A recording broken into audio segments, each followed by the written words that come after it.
Troy Galloway is a construction manager and consultant, commercial and residential builder, and a certified inspector for all commercial and residential buildings. And now, here is About the House with Troy Galloway.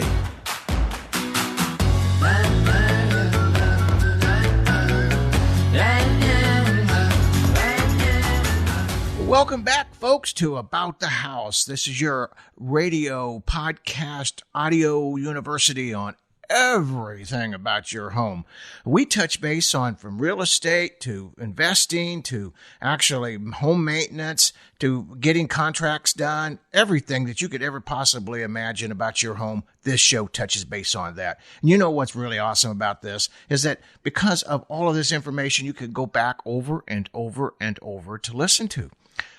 And that way you actually, because there's so much information that we give on all our radio shows, our podcast shows, that it's just almost impossible. Even if, and I know, I say it all the time, grab an ink pen, make notes, great idea, but it's just a lot of information. So just know that you could just pause, go back, and just listen to it or hit just specific items that you're looking for. So I don't know of anybody that's doing what we're doing, and that's what makes us so unique. And just like this radio show About the House is so unique, so is my company, Galloway Building Services. We actually are the host of this show, and we want to share with you our knowledge. But what makes us so different than everybody else is, yes, we do home and building inspections, but we are a construction expert consulting company. And what does that mean is that we can help you if you're having your building done, you want to make sure it's done right, you got a contractor, you want to make sure things are going along with plans, maybe you need some help, you're the general contractor. I also teach at the college. Besides this radio show, we're also licensed with the Missouri Real Estate Board for teaching different building science courses. So we try to make a point to educate. And because of that, that's why we're held in such high regard when it comes to knowing what we're doing, watching out for you, make sure you're getting what you paid for and you're not getting ripped off. Of course, that's our motto, too. So anyway, I had to throw that in there. But give us a call. And my office number is 636-394-3112. Give us a call anytime. We also you can pick if you have to and it's late at night, just leave a message. We'll get right back with you the very next day. And we'd love to be able to answer any questions that you get. We get folks call all the time and asking questions. Whether they hire us or not, they just hear of our show. And we always send out to everybody, hey, if you have a question, check us out on our Facebook. Check us out on our webpage, GallowayBuildingServices.com. Check us out on Instagram. Check us out on all the social media platforms. And ask us questions. We love the questions. And, if I don't know what it is and I don't know everything, I go straight to the experts that do. That way you are getting the very best information. And that's kind of how this show we're doing today is. When we first originally started doing this show, the radio station wanted to call it Ask the Expert.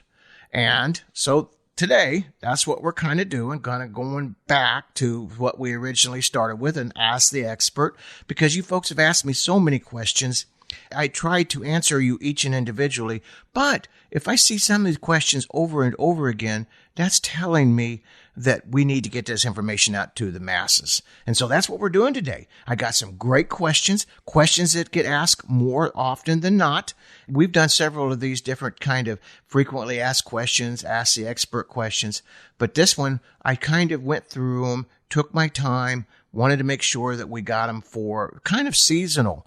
And so this is going to be more about winter and spring and questions that we get asked a lot. So we'll jump right into it and let's get at it and let's ask the first question. And this one here is really probably one of the top questions I get asked. And it said, it just snowed and I got snow on my roofs and there's spots up on my roof that there's no snow, but yet there's snow all over the roof. How come this is?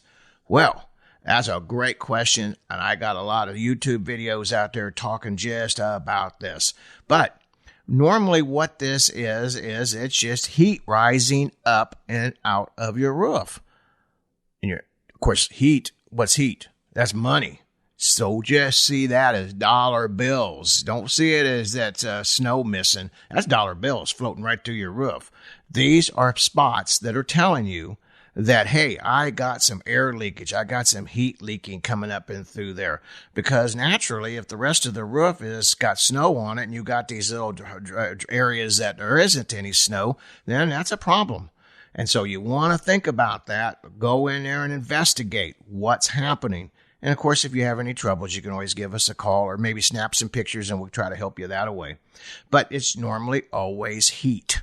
But it's definitely a leakage of some sort. Not necessarily a moisture leakage, but it is air infiltration leakage. So that's a good idea. So when it snows, put your jacket on, go on outside and see where your weak spots are at. That's going to help you a lot. Heat rises, goes out of the roof, and there goes your dollars. All right, so while we're talking about snow on the roof, I've been asked, now this show actually is, people listen to this all over the country, so this is going to be more oriented towards my friends and family and such that listen to this show up in the northern states. My friends in the California area, well, just enjoy the beautiful weather while you're locked in and not being able to go out and enjoy it. Isn't that horrible? Here you living in the paradise of the world and you can't even enjoy it. But my folks in the northern states, they get a lot of snow. And they get so much snow on their roofs that it creates a lot of problems. So they asked me, what should you do with that snow? Should you leave it up there? Does that act as an insulator? Well, yeah, it kind of does act as an insulator. But that's kind of what the problem is, too, because when that snow melts, we're going to talk about that. When that snow melts, it literally will refreeze up underneath there and cause you other issues. So we're going to talk about that a little bit as we go along. But yes, I do recommend that if you get a big snow up on your roof, what do I mean by a big snow? A foot or more up there on your roof. Just think, just the weight alone of it, especially if it's melted and thawed, and it's still that thick and you're still getting fresh snow up there. It's getting pretty heavy. So I want you to, they literally sell snow rakes. I know you folks up north, you're giggling at us down south and the southern states, but yep, they have snow rakes and you drag that snow off. Now, I do recommend highly that when you do drag your snow off the roof, don't take it all the way down to the shingles. You say, how come? You just said how that could cause trouble. Well, because when you're dragging that snow off with that rake, you're also dragging it across them asphalt shingles. And the granular material that's on your shingle, you're dragging it off. So you're actually going to be creating more troubles by doing that because your roof's not designed to have stuff drug across it. So just leave a little bit of snow, like an inch or so. Don't just try to make it sparkly clean. You'll be fine. It's going to work great for you. That's why we don't worry about it so much here in the Midwest area because, yeah, we do get some good snows up there, but they usually don't last long. But, when I was doing some research on snow removal, not necessarily on your roof, but snow removal period, like on your sidewalks and patios and driveways, which, that's something we all have to deal with in the snow areas. There, we have our traditional methods of taking our snow, and they're not a whole lot of fun. You get out there with a snow shovel and do it, or you can get a snow blower and do it, and all that's great. But I thought, we'll see what other kind of wild ideas out there that are good, maybe good, that work well for us. Now, one of the ones I saw was hot water. Now, hot water, that's kind of, I don't know, I know that works. But if it's too cold, we all know that hot water will freeze instantly. But in areas that you're kind of in between, like for instance, we've had some good snows here and it was like 30 degrees, 25, 30, 32, 33. Well, actually, where I live out here, our office is out of St. Louis area. Our snows, literally, we get deeper snows when it's a little bit warmer like that than we do when it really gets cold. So hot water would work good there. Don't work so good in other places. And also, I want to throw a disclaimer out about the hot water, as it will refreeze and create ice. But you do need to get to your car. It's a great way of taking care of things. So just think about that. And it's real simple to do. Here's another one. Now, UV shades. Now, this is usually a method and what this is actually letting Mother Nature do the work for you. In UV shades or car shades, that we put in our windows in the summertime to help block the heat out. Well, you put that in there and put that up on your areas that you're trying to get through. Yes, not only economical, but it's environmentally friendly, which we're going to talk about some of that too. But it's really cool because it'll help you it just be able to keep that stuff right off. So you peel that off and then you got I'm not going to say a dry spot area to walk away, but you're going to have a safe area that you're not going to get hurt on. Now, here's one I thought was a pretty cool idea. UV shades, well, heck, I'm thinking to myself, who in the world has that many of them laying around just for that? But I guess there are some people that like to put them out there on their deck or something like that. So, smaller areas. And that way their puppy can go potty or something like that. At least that's what I've been told by folks when I shared that with them. And so that's an idea. But here's a neat one. Beet juice and salt brine. I'm not kidding. I know you're thinking beet juice and salt brine. Now that just sounds, how nutty can you be? Well, apparently this works pretty well. And so what we do is actually it's a solution. You put the two together. I understand it to be extremely effective method of blending the beet juice and the salt brine. Don't use the rock salt. Use the brine. Brine is the juice off the salt. And it's also pretty cool because it says it puts out a colorful mixture, which I bet it does. I bet it has between beet juice and salt, and it puts out a probably kind of cool. Now, does that stain anything? It says it does not stain our concrete, so that's a neat idea. And once again, this is awesome for the environment because you're not hurting anything. All this is natural for you to have this around there. Now, too much salt is not good, but look us up on our webpage or on our YouTube videos, and we have the recipe. We got the YouTube videos up there. Actually, we're putting the recipe together and laying it out there. So use this because it will it's less damage into your surfaces and it's economical. It's cheap. So I like that. Vinegar. No kid, must be white vinegar, Ramona, because red vinegar, I don't know about that. That's a bad joke between the two of us. Well, actually, it's a great joke. She loves white vinegar. I love apple cider vinegar. So I always tease her the white vinegar is for killing and for canning. But in all sincerity, I'm just giving her a hard time here because I know she listens to the show. But I want you to think about vinegar. What we'd like to do is put water and vinegar and make it a de-icer. A good area for this is, say, if your car handles or your knobs or getting into your cars froze over. Sometimes we have our patio doors in the back to get froze up. Sometimes if we got some air leakage or we got ice damming under our doors and we have to be able to open our doors or whatever emergency, these are definitely good spots to use this vinegar and water. And they say a 50-50 mix, or maybe, even if you want it more powerful, 60% vinegar, 40% water. And once you pour it over the icy area, the ice will slowly turn into a liquid. And that is a fabulous, neat way. Two really cool ways. There's several different ways, the UV shades, but the beet juice and salt brine, I never even thought about that. I definitely never thought about vinegar.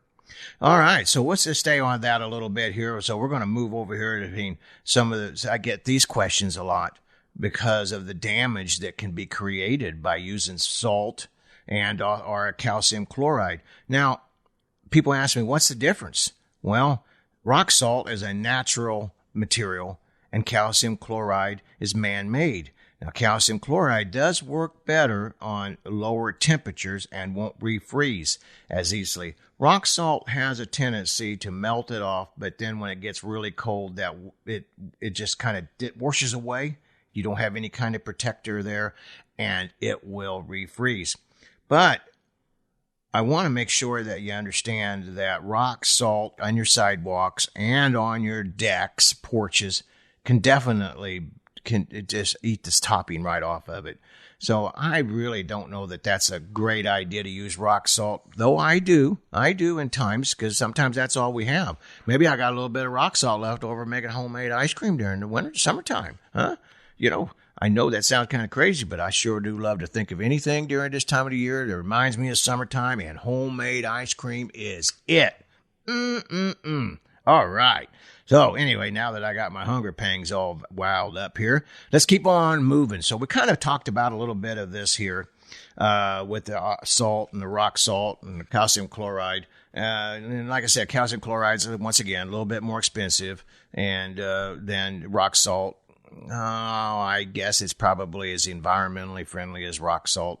They both too are. But, all right, so here's another question. And actually, we see this more often than not. And the question, say my windows are breaking and the cracking of the glass, and it's normally on the top sash. And now myself, I have seen this on the 2-stories more than I have on ranches, which I'm kind of curious about. I'd have to do more research on that, how come that happens. But what's happening is that your glass is cracking because you got the double pane glass, and that's where we normally are seeing this at, and you get ice damming. And we talked about some of this in our different shows that we've done, but ice damming, for those who didn't hear this before, ice damming is where I get that heat rising up. Remember, we talked about that on our roof earlier in the beginning of the show. Our heat's rising up, and it's going up through the walls or the wall cavities, and there is a certain amount, even if you got insulation in your walls, you got gaps and such, and this heat rises, and you can't stop it from rising. That's what heat does, And so it comes up through there and melts that snow, turns it into ice when it gets cold, that literally will run up the hill, up the roofs of your house. That's why we actually use ice shield, but it'll run up the hill and into your walls, back down, freezes around your windows. Your windows are now not able to, you got the 2 different sashes, heat on one side, extreme cold on the other, crack, $250 to $500 just lost, just like that. So that is why we talk about raking the roofs off if you have to, making sure, to listen to some of our shows, how we're going to cut as much of that down as possible. Listen to our roofing shows, all of that, because that's going to help you save yourself a ton of money. Also, to make sure them gutters are clean which we talk about that too during our fall shows, how to get for winter prepping. Make sure them gutters are clean, because that debris is only going to help hold that snow and ice even that much more. So make sure that you get that taken care of. It's called ice damming. You go back and check out our shows. You'll see more about that. All right, so here I got another good question here. And I have a new home. And honestly, folks, this happens on almost all new homes. And it's kind of one of the things that they'll be talking to you about. And that is, I have a new home and the dirt is falling in around it. Why is that? Well, what happens is that when we dig our foundations, we backfill our dirt. Well, the backfill of our dirt, you can only compact it so much because honestly, you're not trying to put a lot of pressure up against that brand new poured concrete, or you blow that concrete out. How many times have we all seen, and I know my concrete companies out there, foundation companies, saying, yes, sir, that happens a lot, where the concrete breaks, cracks, or blows out from having too much pressure or heavy weight up against it. So that's what that is that it's the settling of the soil. And of course, that creates other issues too. That creates any kind of ponding and things like that. That's going to also create more water going down into our basement.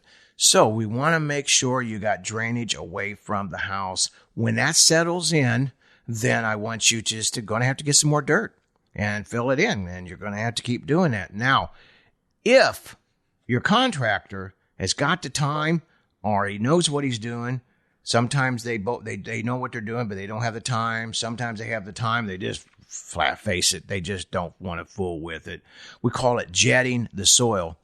And so basically what that amounts to is that we put a water pipe into the ground, hook it up to our garden hose, and let it soak. Let our dirt soak. Now, some of us here in the Midwest got clay. Some of us got plastic soil.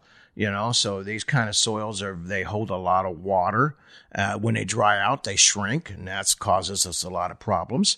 So just called jetting the soil. Now, once you go back, check out some of our YouTube videos, and you'll see that we've gotten a lot of this already applied. We talk about this. But jetting the soil. So ask your contractor, did you jet the soil? I know what they're going to say. Oh, yeah, we did. So you're going to tell me we probably not going to get much settling? Well, I can't promise that. Well, no, you can't promise that because you probably didn't do it. Rarely do I ever see them even do it. So anyway, you make sure you jet that soil. All right, the next one. Now, it's a little bit of springtime here thrown in this one, but when's a good time for us to seed and install sod on our home, around our home? Now, sod, them are just them like blankets of grass already that they cut up and they put them in strips. That's what we call installing sod. Now, everybody's got their own way of thinking about when's the best time to do it, but seeding and strawing can actually, in my opinion, and which I normally have for our company when we build custom homes, we normally say we won't seed and straw until 15 of April. And then after that we do, because now I can actually get grass growing and everything's happening and I could get out there. Now I do recommend that you do put straw. If you've got a wintertime home, put straw around around your yard to keep it from washing out. But you're not going to really get any grass, but to growing. But and there is some good grass mixes out there that are designed for different times of the year. Sometimes they put a little bit of wheat in it. Of course, we get a little bit of wheat growing in anyway from our straw that we put out there. But from the 15th of October to about the 15th of June. And then I don't normally like to put seed and straw out there during the heat of the summer because, well, for one, you don't have a lot of time to babysit it. But it's just hard to try to get anything growing in the heat of the season when it's really, really hot. And here in the Midwest, our hottest time of the year, I know people think it's August, but if you go check your weather people and all our energy efficient folks, that do smart houses, they'll tell you July is our hot month. So we want to make sure that we don't do it then. And then my next date that we actually start putting it back in, seeding and strawing and sodding. Yeah, it depends on the weather, but September 15th or right after Labor Day until the end of October. And that kind of, it depends on the weather itself. But, pretty much that's a good rule of thumb. So April 15th to June 15th, September 15th to October 15th. Them are good prime times to do it. All right, so let's just keep on moving here. And one of the other questions I get asked, my sidewalk and driveway is cracking up. What can I do? What should I be doing? That's a great question. Once you get you have your expansion cracks already in your concrete. Them are the lines that you see already drawn in it, that it's been inlaid in it. Sometimes it's saw cut into it, like in our garages. And them are expansion joints. They're made we actually are the controlled cracks. Because our concrete's going to shrink up, it's going to crack. We want to have our cracks in our controlled joints.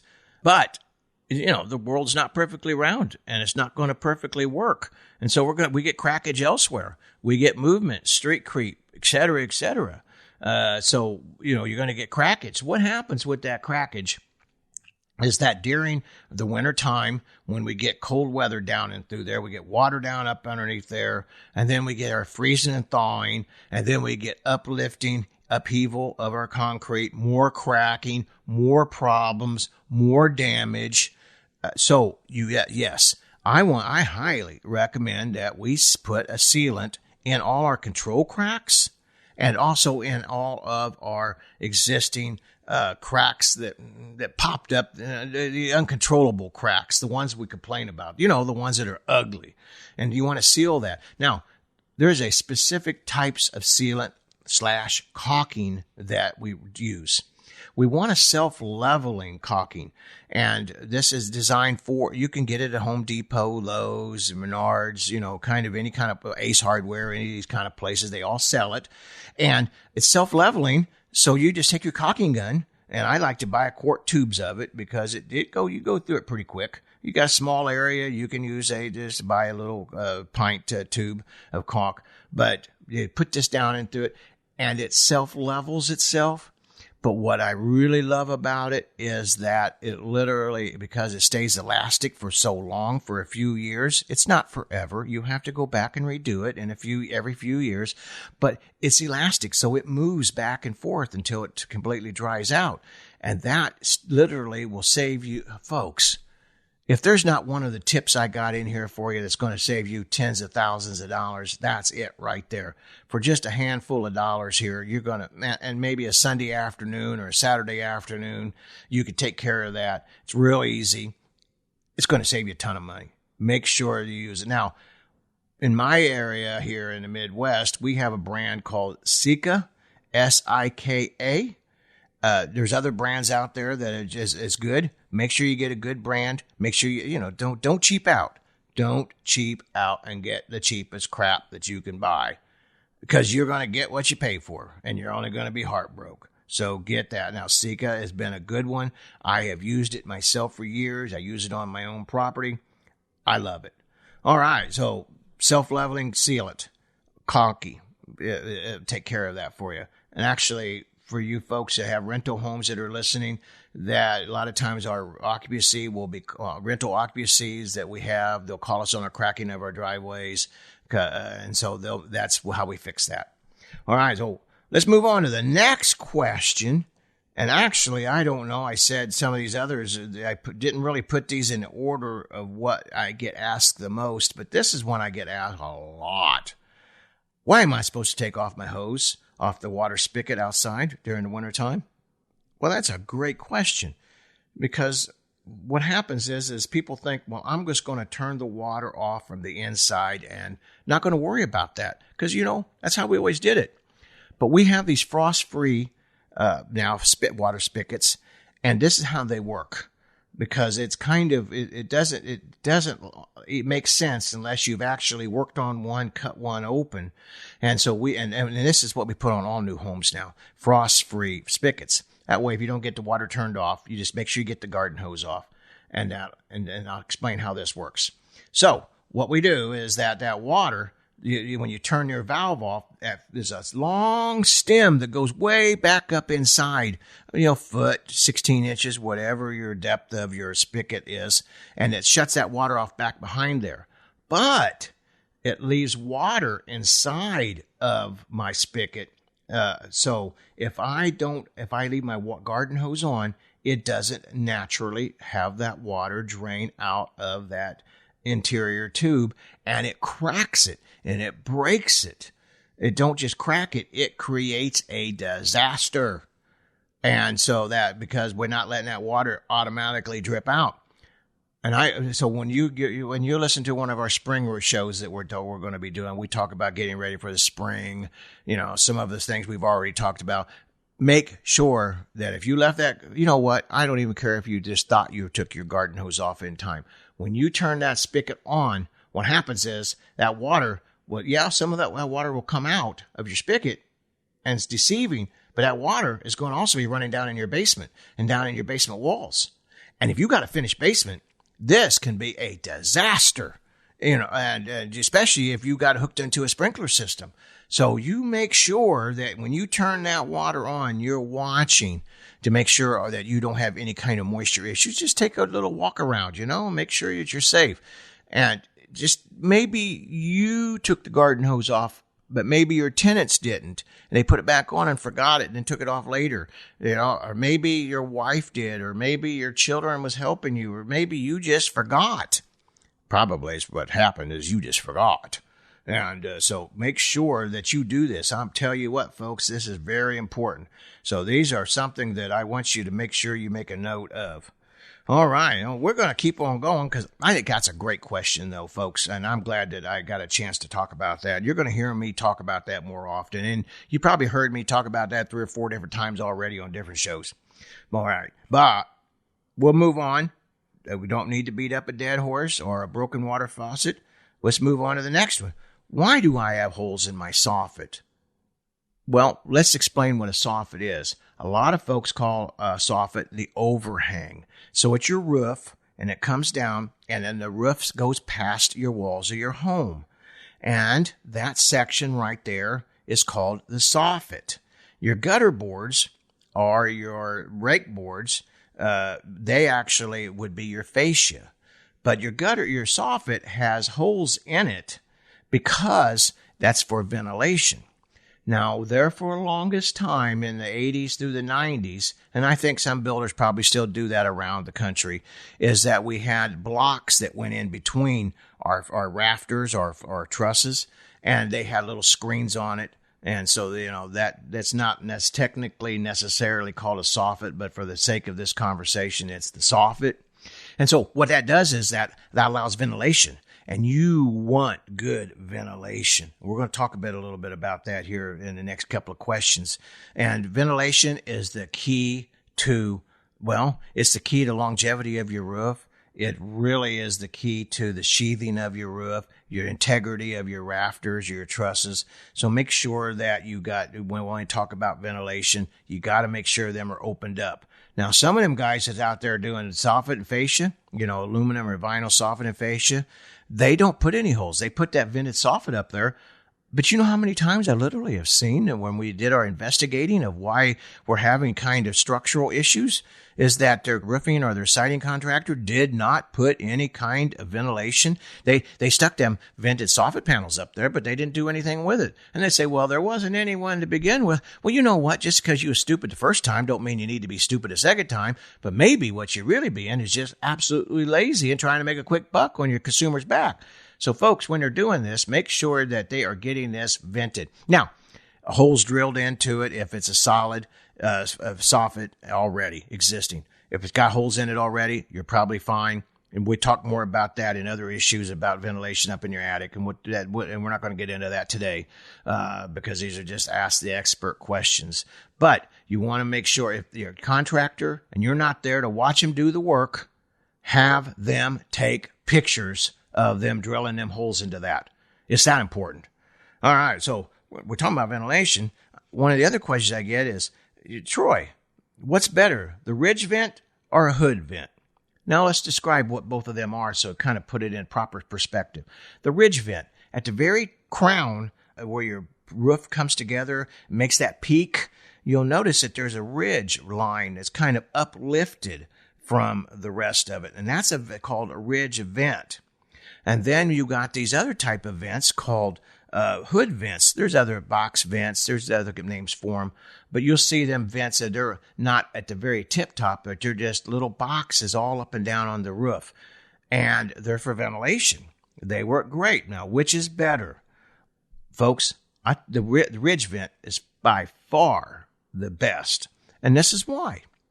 So whenever that air, we talked about the soffit, and that ventilation is coming into the attic, then you let that natural thermal cycling effect draw that heat up and out to the top. And of course, remember, heat rises. So when heat rises, it's actually drawing up air right up into the roof. So you're getting a natural cycle of fresh, continuous air. Now, I'm not saying that doesn't work with the hood vents, but you got hot during the summertime air at the tip, and that is causing problems for us in our attics. So that's very important. And I'm not saying run out there and get a ridge vent just because of that, but I am saying, heck fire, folks. If the roofers, when you get a new roof, pay that extra. I always recommend whenever I do a roof inspection, I always tell the folks, when you got it ready to do that, make sure that you put a good vents in sight of that. So them are some really great ones right there to talk about. Now, we talked about a little bit about sealing already of our driveways. And one of the questions here I got wrote down that we get asked, should I seal in my concrete? Now, what does it mean by sealing the concrete? Well, there is actually a material that we put over it that acts as a protective coating. I highly recommend it, and you hear me talk about this a lot, I highly recommend that we actually put the sealant down on top of our concrete, especially like in our garages. You think, well, I'm not getting snow and stuff on there. No, but you're dragging all that stuff that the city, thank goodness the city does it. I'm no complaints. I complain when they don't. But all that, there are chemicals and stuff they put out there on our streets and your roads as you're going along, and you're dragging that up, and then you got that all built up on the snow and the ice underneath your vehicle. And when that melts, that goes down there and that destroys the coating right off. So it's just as important in that garage as anywhere else. Yes, and I do highly recommend that you seal your driveway and your porches, your sidewalks, because you want to make sure any of the chemicals that we've talked about earlier, maybe not so much beet juice, that's pretty cool. That's a neat idea. I can't wait to actually, when we get a big snow coming in here the next day or so, I got to get out there and check that out. That'll be cool. But anyway, I don't know, beet juice is going to really cause you a whole lot of trouble, or vinegar, but definitely our rock salt and our other types of salt materials that we have. All right, so want to make sure that you do seal that, and we want to do that in the spring and in the fall. Give them 2 different times of the year to take care of that. Next question I get asked a lot is, my underground drain on my downspouts is backing up after the downspouts have thawed out. Well, your underground drains, that's where my downspout comes off. It's draining the roof off the house, and it goes into a drain under the ground. Why that's happening is for a couple of reasons. Number one is maybe we got maybe animals living down in there. Maybe we got leaves in there, obstructions in there, and it's got it clogged up. And that's a lot of times that's what's happening. Or we got enough material or debris in there that it's slowing the flow of the water going out of it. But what happens is so just think about this. So we got a nice, beautiful day out here, and we've had the ground and it's defrosting and the snow's running off the roof and it's going down our downspouts. But, underneath the ground, it's still cold. That frost line goes down. Sometimes it can go down, and depends on what part of the country you're in, anywhere from 4 foot or 5 foot in some of our areas, all the way down to 20-some inches. In my neck of the woods, they say 30, but I like 32 to 36. But that's going to be frozen. That could literally be frozen. Now, we could talk more about snow insulating the ground and all of that for our building series that we're going to do.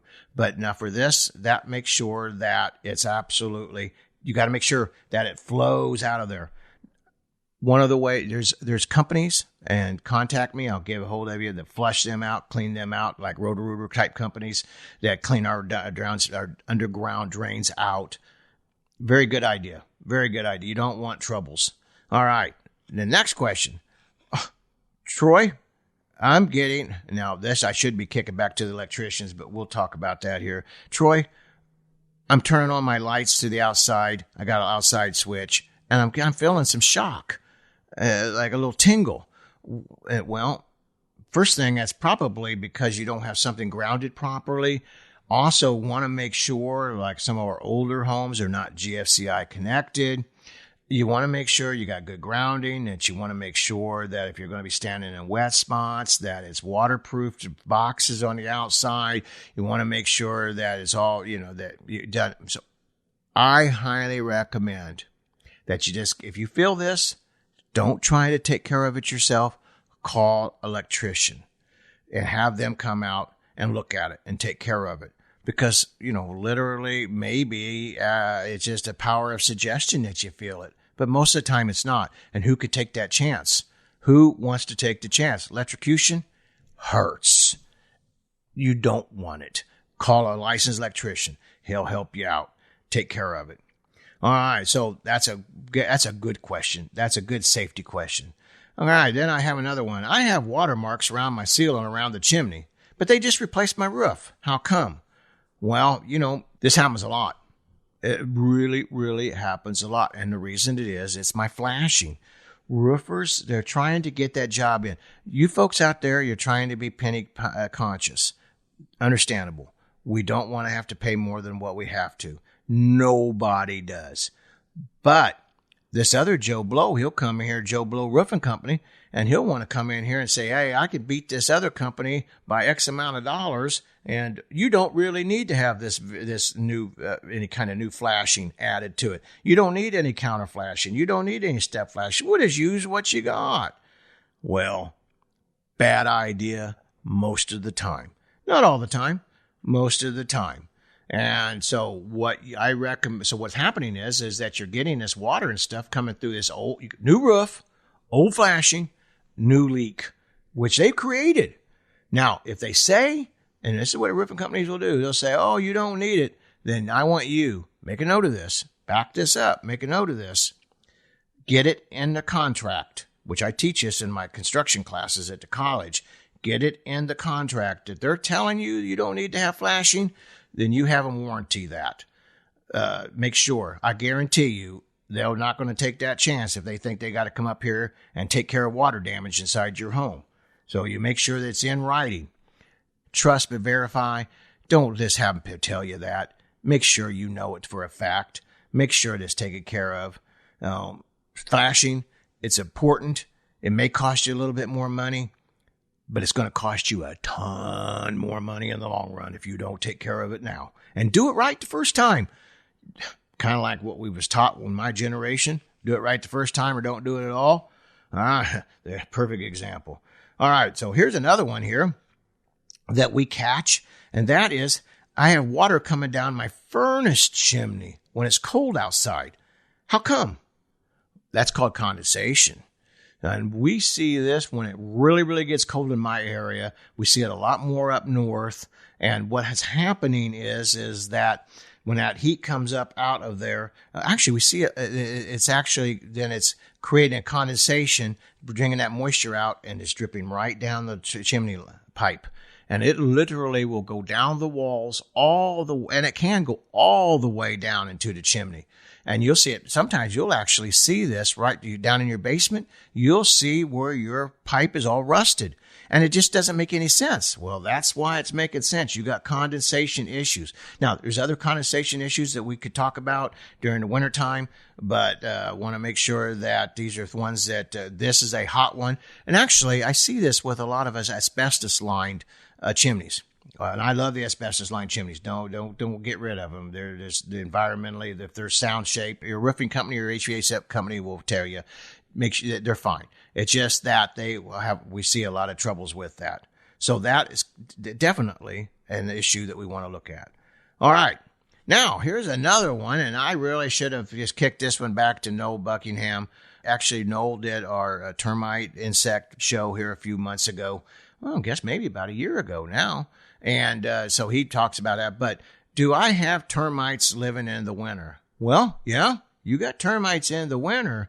They just are not as active as that they are in the summertime. So when you get a inspection, and so if, for instance, I'm inspecting your home and I don't see any kind of trails or any kind of signs, that doesn't necessarily mean you don't have termites during the wintertime that's living up inside your wall, just waiting for the warm weather to come, and then they get active, and bingo, you got it. Because when we do a termite inspection, they can't see behind the walls without actually exposing it. So if there's no telltale signs or maybe just fresh and newly activity happening before the bad weather, well then yes, termites live in the winter. They're just not as destructive. Heads up come summertime. All right. Now let's go back on over here. We'll talk a little bit about vinyl siding.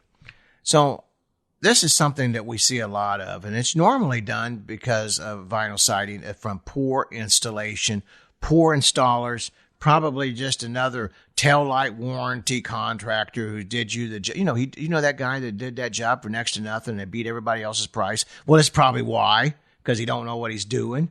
So what happens is because vinyl, it literally will get gaps in between the siding, and that's not good, because that's letting moisture and the elements into behind the wall.